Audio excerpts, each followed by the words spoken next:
Show में एक बहुत ही खास मेहमान जुड़े हैं हमारे साथ। हिरेन वैद जुड़े हैं, सीईओ अल्केमी कैपिटल के। हिरेन, बहुत बहुत शुक्रिया आईटी नाउ स्वदेश पर स्वागत है आपका। और actually what a pleasant morning. आज ही नया नया हाई बना है बाजार में, और वो भी क्या कन्विक्शन के साथ। निफ्टी अभी भी 125 पॉइंट ऊपर है, सेंसेक्स में भी हमने नया रिकॉर्ड हाई देखा।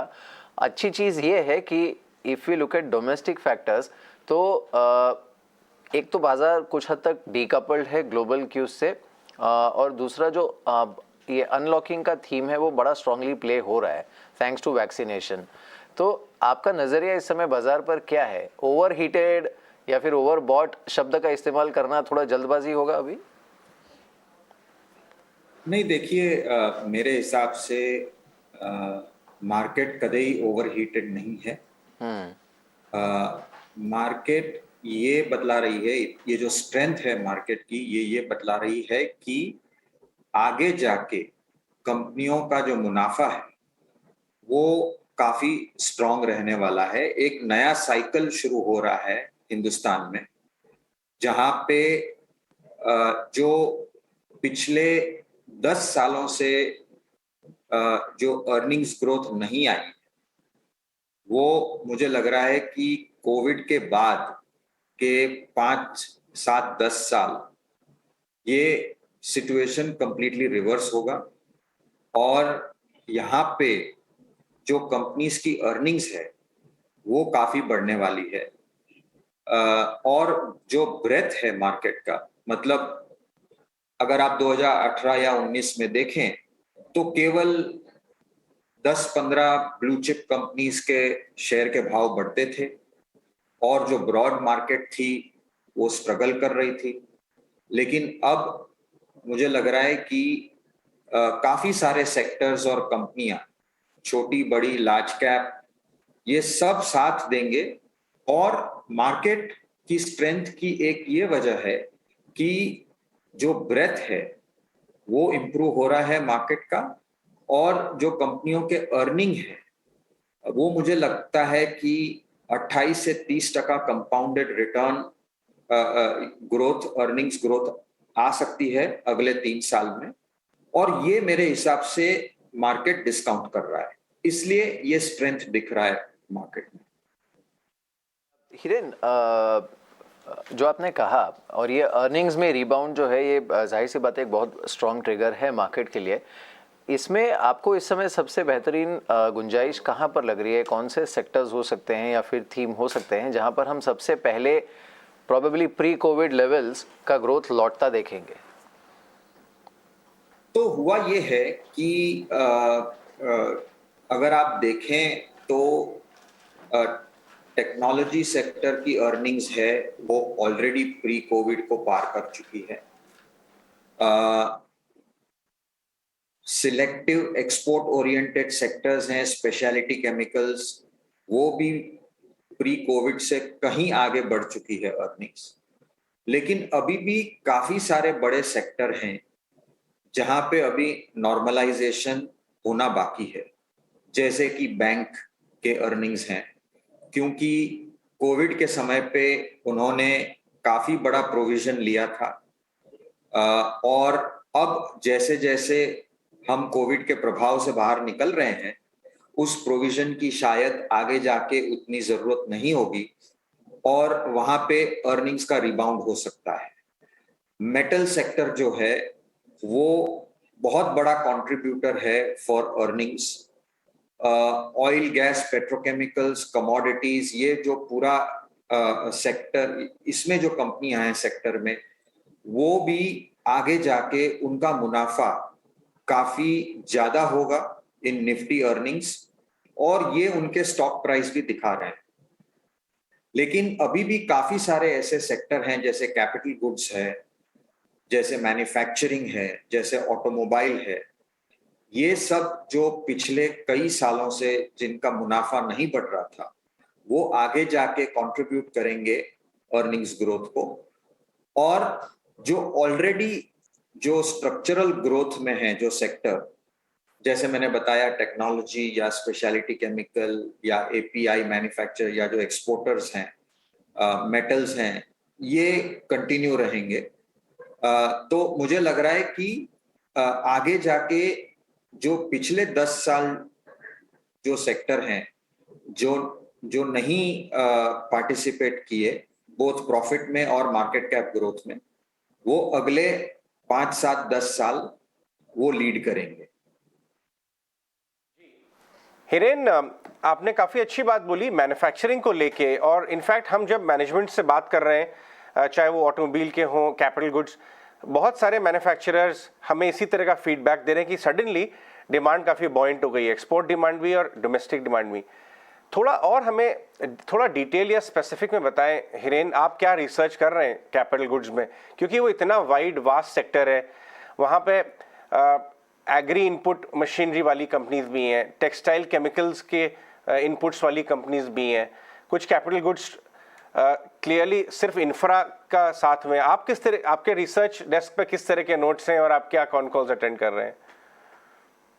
तो ये आदेश, आपकी बात सही है कि काफी वाइड है मैन्युफैक्चरिंग सेक्टर, लेकिन हमें लग रहा है कि मैन्युफैक्चरिंग में जैसे हमने कैपिटल गुड्स में हम एबीबी को बैक कर रहे हैं, क्योंकि मैन्युफैक्चरिंग 4.0 जो है, आगे जाके मैन्युफैक्चरिंग में रोबोटिक्स और ऑटोमेशन काफी लगेगा, और हर कोई कैपिटल गुड्स कंपनी की क्षमता नहीं है कि वो ऐसी मॉडर्न टेक्नोलॉजी के मशीन बनाए। तो हमारा ये जानना है कि अगर कोई ट्रेडिशनल कैपिटल गुड्स सेक्टर को भी बैक करना है, तो ऐसी कंपनियों को बैक करना चाहिए कि जिसके पास मॉडर्न टेक्नोलॉजी हो। तो ऐसे में काफी सारी कंपनियां हैं, एबीबी है, सीमेंस है, हनीवेल है, लेकिन हमने एबीबी को बैक किया है। कैपिटल गुड्स मैन्युफैक्चरिंग में हमने एक छोटी कंपनी है प्राज इंडस्ट्रीज, उसको काफी बैक किया है, जो एथेनॉल मशीन बना रही है, नॉट ओनली शुगर से, लेकिन अब ग्रेन से भी आप उसमें एथेनॉल बना सकते हैं। और गवर्नमेंट का बड़ा फोकस है कि आप पेट्रोल और डीजल में एथेनॉल ब्लेंड करें, ताकि अपना जो इंपोर्ट है वो कम हो। और ये जबकि क्रूड ऑयल के भाव तेजी से बढ़ रहे हैं, मुझे लगता है कि ब्लेंडिंग काफी तेजी से होगी। और ये कंपनियों ने काफी R&D किया है, सेकेंड जनरेशन, थर्ड जनरेशन, फिर हाइड्रोजन, ये सब अपॉर्चुनिटीज आगे जाके नेक्स्ट 5-10 साल काफी बड़ी होंगी। तो ऐसे काफी सारे सेक्टर हैं, और थोड़े ट्रेडिशनल मैन्युफैक्चरिंग सेक्टर्स भी हैं, जैसे भारत फोर्ज है, सुंदरम फास्टनर्स है ऑटो एंसिलरीज में, जो डोमेस्टिक मार्केट को भी सर्विस करते हैं और एक्सपोर्ट्स को भी सर्विस करते हैं। और उन्होंने अभी नॉन ऑटो बिजनेस भी काफी बड़ा किया है, जैसे डिफेंस है, एरोस्पेस है, रिन्यूएबल एनर्जी है। तो ये काफी सारे ऐसे कंपनियां हैं, जैसे मैंने बताया प्राज है, एबीबी है, भारत फोर्ज है, सुंदरम फास्टनर्स हैं। हम ये सब कंपनियों पे बेट कर रहे हैं मैन्युफैक्चरिंग में, और हमें लग रहा है कि नेक्स्ट 3-5 साल ये कंपनियों का नफा जो है काफी गति से बढ़ेगा। राइट हिरेन, बहुत ही अच्छे आपने जानकारी दी किस तरह की कंपनीज पे आप रिसर्च कर रहे हैं। एक्सपोर्ट थीम को आप कैसे खेल रहे हैं beyond the traditional big exporters? IT और फार्मा, स्पेशलिटी केम भी 5 साल में काफी बड़ा बन गया। उसके बियॉन्ड आपने कैपिटल गुड एक्सपोर्ट या फिर आपने टेक्सटाइल एक्सपोर्ट्स या कुछ और को अपने अपने रेडार पे लाए? देखिए, मेरा ये मानना है कि अगर एक्सपोर्ट में अगर अपने को निवेश करना है, तो हमें उसी सेक्टर पे ध्यान देना चाहिए जो जहां पे इंडिया की कॉम्पिटिटिव एडवांटेज प्रूवन है। यस, मुझे ये लग रहा है कि अब जैसे टेक्सटाइल मशीनरी वगैरह की भी एक्सपोर्ट काफी बढ़ सकती है, लेकिन हम जो खेल रहे हैं एक्सपोर्ट की स्टोरी, वो मुझे लग रहा है कि बहुत बड़ा अपॉर्चुनिटी है स्पेशलिटी केमिकल में, बहुत बड़ी अपॉर्चुनिटी अभी भी है फार्मा में। एंड भले ही ये सब इंडस्ट्रीज में स्टॉक के भाव बड़े हों, लेकिन अभी भी मुझे लग रहा है कि लंबे अरसे के नजरिए से यहाँ पे अभी भी काफी स्कोप है। हाँ, थोड़ा बहुत कुछ ये स्टॉक्स कंसोलिडेट कर सकते हैं, लेकिन लॉन्ग टर्म मुझे लग रहा है कि अभी भी उनमें अपॉर्चुनिटी है। तो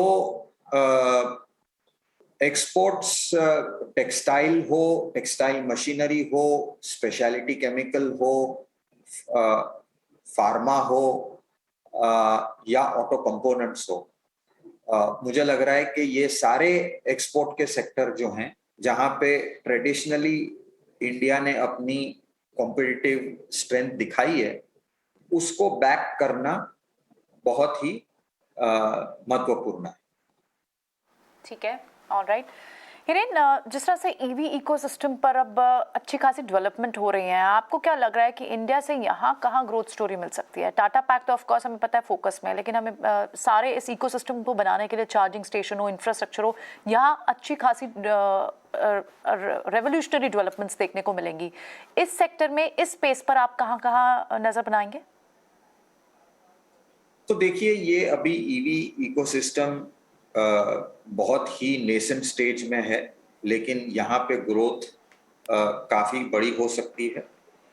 ऑब्वियसली हमने उसको खेला है by investing in Tata Motors. Tata Motors जो है वो काफी आगे है, वो हमने देखा कल, जो एक बड़े प्राइवेट इक्विटी इन्वेस्टर टीपीजी ने इन्वेस्ट किया उनकी ईवी की सब्सिडरी में। ये बहुत क्लियर है कि उनको एक बहुत बड़ी अपॉर्चुनिटी दिख रही है। टू व्हीलर्स में भी ये अपॉर्चुनिटी बढ़ सकती है। हर एक टू व्हीलर कंपनी जो है वो ईवी के प्रोडक्ट्स भी लाएगी। जैसे बजाज ऑटो है, उन्होंने भी अपना ईवी स्कूटर चेतक लॉन्च किया है, और आगे जाके उसको स्केल करेंगे। बाकी प्लेयर हैं, वो काफी सारे प्लेयर जो हैं वो अभी प्राइवेट मार्केट्स में हैं, वो अभी पब्लिक नहीं है, तो वहां पे नहीं खेल सकते। लेकिन टाटा पावर ने बोला है कि वो चार्जिंग स्टेशन इंफ्रास्ट्रक्चर लगाएंगे। जैसे मैंने अभी थोड़ी देर पहले एबीबी में बात की, एबीबी ने रिसेंटली जो फास्टेस्ट चार्जिंग स्टेशन है उसकी डेवलपमेंट की है, और वो काफी आगे हैं एबीबी इस गेम में। तो ऐसे मुझे लग रहा है कि काफी सारी कंपनियां हैं जो ईवी से बेनिफिट होगी। हमने जो एक बड़ी बेट ली है जो सॉफ्टवेयर में है, वो है कंपनी टाटा एलेक्सी, जो कि ग्लोबल ईवी मार्केट में सॉफ्टवेयर सप्लाई करती है सब जो बड़ी ओईएम कंपनीज हैं, क्योंकि हर एक ओईएम कंपनी ये चाहती है कि वो ईवी के नए प्रोडक्ट्स लॉन्च करें। काफी सारे ग्लोबल ओईएम्स ने ये बताया है कि उनको 2025, कोई 2027, कोई 2030 तक फुल इलेक्ट्रिक व्हीकल फ्लीट बनानी है। तो इस वजह से उनको आज के अभी नेक्स्ट 2-3-5 साल में काफी इन्वेस्ट करना पड़ेगा सॉफ्टवेयर प्लेटफॉर्म में। और टाटा एलेक्सी है, एलटीटीएस है, ये जो कंपनियां हैं, ये भी आप इनमें निवेश कर सकते हैं to play the EV theme. जी हिरेन, आपने बजाज फाइनेंस के बिजनेस मॉडल को भी बहुत अच्छी तरह एनालाइज किया है। उनके अच्छे समय में आपने पूरी रैली राइड की थी, if I am not wrong, और उनके चैलेंजिंग समय में भी आपने वो स्टडी किया है। लास्ट 3 महीने में बजाज फाइनेंस बाजार उसको एक फिनटेक, इवॉल्विंग फिनटेक कंपनी की तरह भी देखने लगा है, क्योंकि दूसरे कंपनी, सिमिलर कंपनीज के आईपीओ आ रहे हैं, पेटीएम का आईपीओ आ रहा है। इस पूरे मुद्दे पे आपकी क्या राय है? बजाज फाइनेंस कितना फिनटेक हो सकता है वो अपने वैल्यूएशन टर्म्स में, और उसको कितना कंपटीशन मिलेगा दूसरे डिजिटल पेमेंट कंपनीज से? तो देखिए, ये जो पूरी स्पेस है फिनटेक की, ये काफी इवॉल्विंग है, और इसमें मेरे हिसाब से जो एग्जिस्टिंग वेल एंट्रेंच्ड प्लेयर्स हैं, जिनमें से एक बजाज फाइनेंस है, वो इस ट्रेंड को काफी पहले से उन्होंने परखा, और ये आज नहीं, पिछले तकरीबन 2-2.5 साल से इसके पीछे काम कर रहे हैं। उन्होंने सबसे ज्यादा निवेश किया अपनी कंपनी को डिजिटल बनाने में, और अब इस सेकेंड क्वार्टर से लेके फोर्थ क्वार्टर तक वो अपने जो सुपर एप्स हैं दोनों बजाज फाइनेंस और फिनसर्व में लॉन्च करने वाले हैं। देखिए, हमारा बेट जो है और जो मार्केट का बेट है कि बजाज फाइनेंस को एक फिनटेक कंपनी की तरह देखा जाए, वो सही है किसी मानों में, क्योंकि बजाज के पास कस्टमर्स ऑलरेडी हैं और वो मेरे हिसाब से काफी आगे हैं टू अडॉप्ट टेक्नोलॉजी, और वो हमेशा रहे हैं। They were very quick to adapt to new technology, और इस वजह से जब ये नई कंपनियां जैसे पेटीएम का जिक्र किया आपने, जब आएंगे तो मार्केट इन कंपनियों को काफी बड़ा वैल्यूएशन देना चाहती है, तो थोड़ा सा वो rub off effect Bajaj group की ये दोनों फाइनेंशियल सर्विसेज कंपनी पे भी पड़ेगा। मेरे हिसाब से इनका एडवांटेज ये है compare to the new companies की ये ऑलरेडी प्रॉफिटेबल हैं, इनके पास ऑलरेडी कस्टमर्स हैं, और ये उन कस्टमर्स को एक एनहांस्ड डिजिटल एक्सपीरियंस देगा, एंड इस डिजिटल प्लेटफॉर्म के जरिए वो नए कस्टमर्स भी लेंगे। जबकि पेटीएम जैसे कस्टमर्स हैं, जब मैं उनका बिजनेस मॉडल देखता हूं तो वो डेफिनेटली पेमेंट्स में मुनाफा रहा नहीं है। तो इन कंपनियों को, जो फिनटेक कंपनियां हैं, वो अपने ऐप के द्वारा कस्टमर तो अक्वायर कर लेंगे, लेकिन उस कस्टमर से प्रॉफिट या मुनाफा बनाने के लिए उनको लेंडिंग की जरूरत पड़ेगी। तो वो तो आज बजाज फाइनेंस ऑलरेडी कर रहा है, जबकि इन कंपनियों को जैसे बाय नाउ पे लेटर है या ई कॉमर्स के वेरियस प्रोडक्ट्स हैं, अगर दे आर सक्सेसफुल, उनको अपने एग्जिस्टिंग कस्टमर बेस को जब तक ये दूसरे प्रोडक्ट्स क्रॉस सेल नहीं करेंगे तब तक उनसे मुनाफा बनाना मुश्किल है। तो ये देखने लायक होगा अगले 2-3-4 साल में कि ये जो नई न्यू एज फिनटेक कंपनीज हैं वो कैसे अपने कस्टमर बेस को क्रॉस सेल करके उस पे मुनाफा बनाएंगे। जबकि बजाज फाइनेंस और फिनसर्व ऑलरेडी प्रॉफिटेबल हैं और उनके लिए this will be an added advantage. तो मुझे लग रहा है कि अपॉर्चुनिटी अभी काफी बड़ी है, स्पेस काफी बड़ा है। मैं ये नहीं बोल रहा हूं कि न्यू एज कंपनीज प्रॉफिटेबल नहीं बन सकती हैं, लेकिन मेरे हिसाब से आज के दिन हमारा जो बेट होगा वो है, जो फिनटेक में हम ले रहे हैं, वो एग्जिस्टिंग जो बजाज फाइनेंस की जो 2 कंपनियां हैं, हमारा बेट उसी पे है। और बैंकों में मेरे हिसाब से सबसे आगे आईसीआईसीआई बैंक है, जो एचडीएफसी बैंक से भी काफी आगे है in terms of digital capabilities.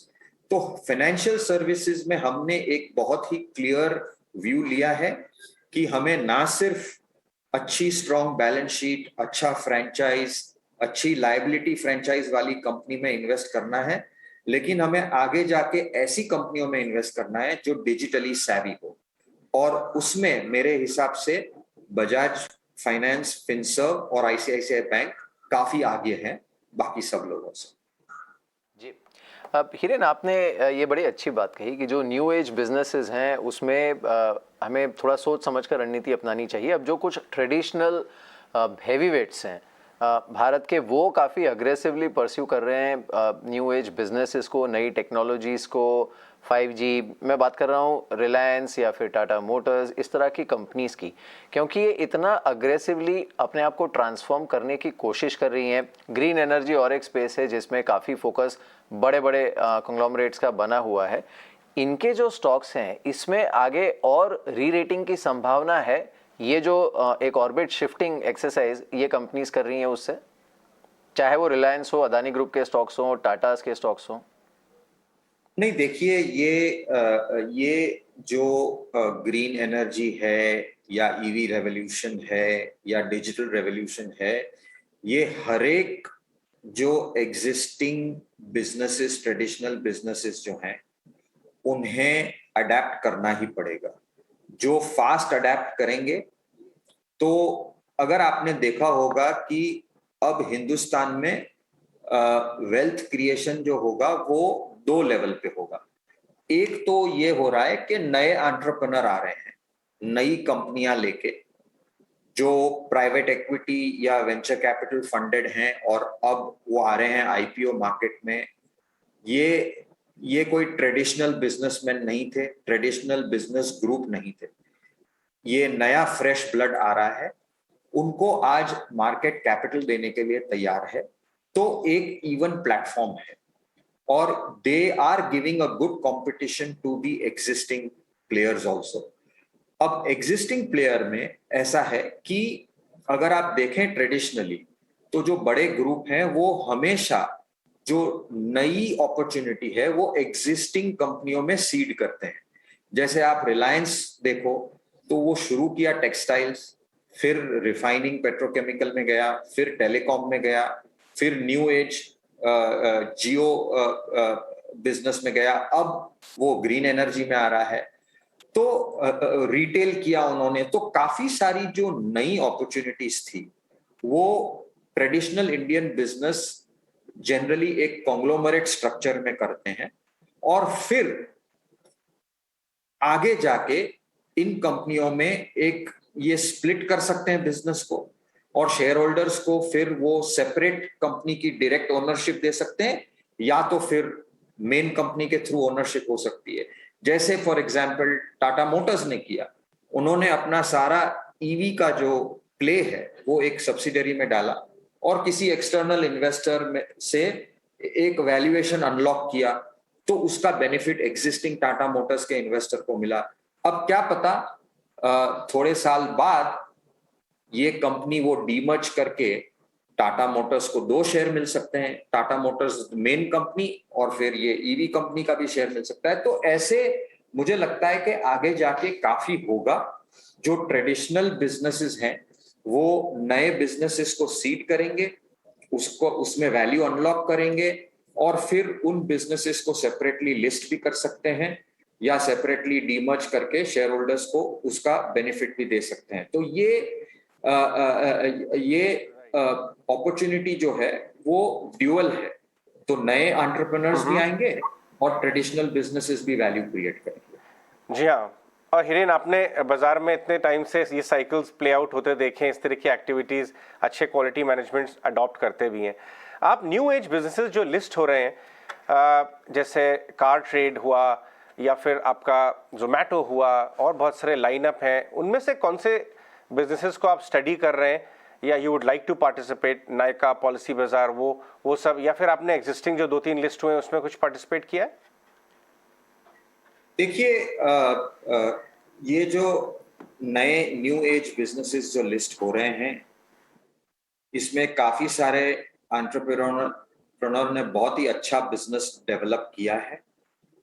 लेकिन हमारा ये मानना है क्योंकि अभी ऐसे बिजनेसेस इंडिया में काफी कम लिस्ट हुए हैं, तो एक बहुत ज्यादा एक्साइटमेंट और एक बहुत बड़ा प्रीमियम जो है वो इन्वेस्टर देना चाह रहा है, जो बोलते हैं कि एक शॉर्टेज है ऐसे कंपनियों की। तो हमें लग रहा है कि अगले 2-3 साल में 1-2 नहीं, काफी सारी ऐसी कंपनियां लिस्ट होंगी। हम इमीडिएटली इसमें शायद जंप करें या ना करें, ये कोई हमारा एकदम स्टॉक स्पेसिफिक डिसीजन होगा।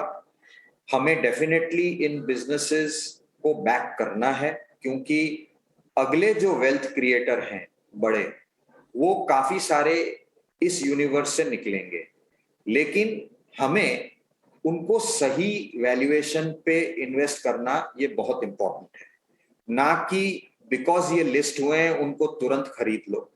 तो हम ये सारे बिजनेसेस बहुत ही ध्यान से, काफी बारीकी से स्टडी कर रहे हैं और हम इसमें पार्टिसिपेट भी करेंगे, या एंकर आईपीओ में इन्वेस्ट करेंगे। तो हमने एक हमारा AIF ऐसा स्ट्रैटेजी बनाया है जिसको हम अल्केमी लीडर्स ऑफ टुमारो बोलते हैं, और उसमें हम तकरीबन 50% ऑफ द कॉर्पस, उसमें हम ऐसे न्यू एज कंपनीज की प्री आईपीओ या आईपीओ में हम निवेश कर सकते हैं। तो उसके लिए हमने एक सेपरेट व्हीकल बनाया है।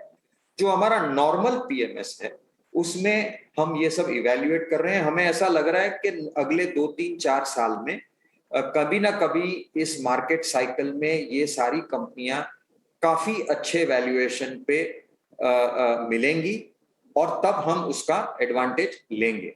अभी जो है हमें ऐसा लग रहा है कि क्योंकि बहुत एक्साइटमेंट है, सबको पार्टिसिपेट करना है, तो शायद जिस वैल्यूएशन पे ये आईपीओ आ रहे हैं उसमें साधारण निवेशकों के लिए इन्होंने वैल्यूएशन कुशन रखा नहीं है। तो हमें किसी भी ऐसी अपॉर्चुनिटी को ब्लाइंडली चेज नहीं करना है, बट हमें इंटरेस्ट काफी है इस सेक्टर में और हम निवेश करेंगे, लेकिन अपने समय पे और अपने वैल्यूएशन पे करेंगे।